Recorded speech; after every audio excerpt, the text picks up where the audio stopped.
લાલકૃષ્ણ અડવાણીજીને ભારત રત્નનો ઇલકાબ આપવા માટે થઈને કેન્દ્ર સરકારે કે રાષ્ટ્રપતિ દ્વારા જે નિર્ણય કરવામાં આવેલ છે એ ખરેખર ખૂબ જ પ્રશંસનીય નિર્ણય છે. ભારત દેશ માટે, ભારતના તમામ પ્રજાજનો સુખી થાય, ભારતની આન બાન અને શાન વધે, ભારતીય સંસ્કૃતિનું પુનઃસ્થાપન થાય, એટલા માટે લાલકૃષ્ણ અડવાણીજીએ પોતાનું સમસ્ત જીવન રાષ્ટ્રને સમર્પિત કરેલ છે.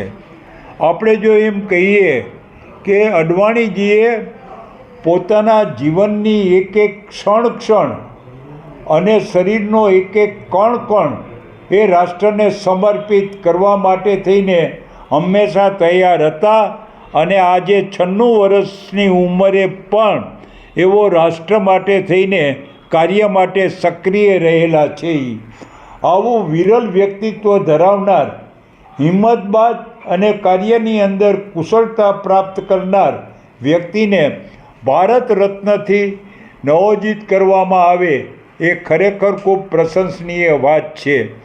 આપણે સૌરાષ્ટ્ર માટે થઈને તો ગૌરવની વાત છે કે આજે જે રામ મંદિર બનેલ છે એ રામ મંદિર માટે થઈને આદરણીય અડવાણીજીએ સોમનાથના મંદિરથી યાત્રા કાઢેલી અને સોમનાથના મંદિરથી અયોધ્યા સુધીની યાત્રા, એની શરૂઆત એમને સોમનાથથી કરેલી અને એ જે યાત્રા કાઢેલી અને એની અંદર જે કંઈ વિટંબણાઓ આવેલી અને બાબરી મસ્જિદ જે તે વખતે તૂટી ગયેલી, જે કંઈ ભૂતકાળ બોલતો હોય, પરંતુ આદરણીય અડવાણીજી હતા એમની કૃતનિશ્ચયતા હતી કે મેં સોગંદ રામ કી ખાતે હે મંદિર વહીં બનાએંગે, અને આજે આપણે જોઈ શકીએ છીએ ભગવાન રામનું મંદિર બનાવ્યું છે.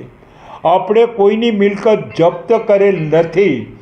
સુપ્રીમ કોર્ટે લીધેલા નિર્ણય પ્રમાણે ભૂતકાળમાં જે મંદિર હતું ત્યાં જ રામનું મંદિર પ્રસ્થાપિત થાય એવી અડવાણીજીની આગેવાની નીચે નીકળેલી યાત્રા એ આપણા સૌ માટે થઈને ખૂબ જ જાણીતી છે. અડવાણીજી આ દેશના પ્રાઇમ મિનિસ્ટર હોવા છતાં પણ કોઈ દિવસ મનમાં અભિમાન લેવા નથી. સામાન્ય કાર્યકર્તા સાથે રહી અને એ કામ કરવા માટે થઈને તરબોળ હતા. અડવાણીજીએ કોઈ દિવસ કોઈ મને પદ કે હોદ્દો મળે, મારું સન્માન થાય એવી કોઈ અપેક્ષા રાખી નહોતી. જ્યારે આ ભારત રત્નનો ઇલકાબ એમને આપવામાં આવશે ત્યારે અડવાણીજીએ કોઈ પણ જાતના રિએક્શન વગર એમને જે સરકારનો નિર્ણય હતો એની સ્વીકૃતિ કરી છે. પણ સરકાર પાસેથી એમને કોઈ અપેક્ષા રાખી નથી. જે વ્યક્તિ રાષ્ટ્રના કાર્ય માટે સક્રિય હોય અને અપેક્ષા વગર કામ કરે એવી વ્યક્તિનું બહુમાન કરવું એ આપણા રાષ્ટ્રના નેતાઓની ફરજ છે અને રાષ્ટ્રના નેતાઓએ પણ પોતાની ફરજ બજાવી છે અને અડવાણીજીને સન્માનિત કર્યા છે. આવું વિરલ વ્યક્તિત્વ ધરાવનાર, સ્પષ્ટ વિચારધારા ધરાવનાર, સંગઠિત રીતે તમામને એકસાથે લઈને ચાલનાર વ્યક્તિ એને આ એવોર્ડ મળ્યો છે. એનાથી હું પણ ખૂબ ખુશ છું અને સમસ્ત ભાજપ નહીં પરંતુ આ દેશની મોટાભાગની પ્રજા પણ આનાથી ખુશ છે.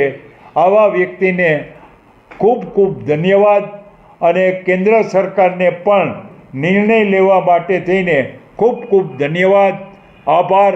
વંદે માતરમ. જ્યારે અહીં યાત્રા નીકળી સોમનાથથી ત્યારે હું અહીં પાર્ટીનો પ્રમુખ હતો અને સોમનાથથી ઠેઠ વાપી સુધી જે 3 દિવસ સુધીની યાત્રા હતી એ 3 દિવસ હું એમની સાથે જ રહેલો અને એ સિવાય પણ જ્યારે એ અમદાવાદ આવતા અને મારું કેન્દ્ર પણ પાર્ટીના પ્રમુખ તરીકે અમદાવાદ હતું અને તેઓ પણ રાષ્ટ્રીય પ્રમુખ હતા ત્યારે અમારે અનેક રાજકીય વાત થતી હતી, પરંતુ અડવાણીજી હોય, વજુભાઈ વાળા હોય કે નરેન્દ્રભાઈ મોદી હોય કે સુરેન્દ્ર કાકા હોય, એ તમામ સંઘ પરિવારના લોકો છે, તમામની વિચારધારા એક જ સરખી હોય અને કોણ મોટું ને કોણ નાનું એ સિવાય અરસપરસ અમે ઘણીવાર અમારી વિચારની આપ-લે કરેલી છે અને એમને જે કાંઈ અમને ઉત્તરો આપવાના હોય, સમજણ આપવાની હોય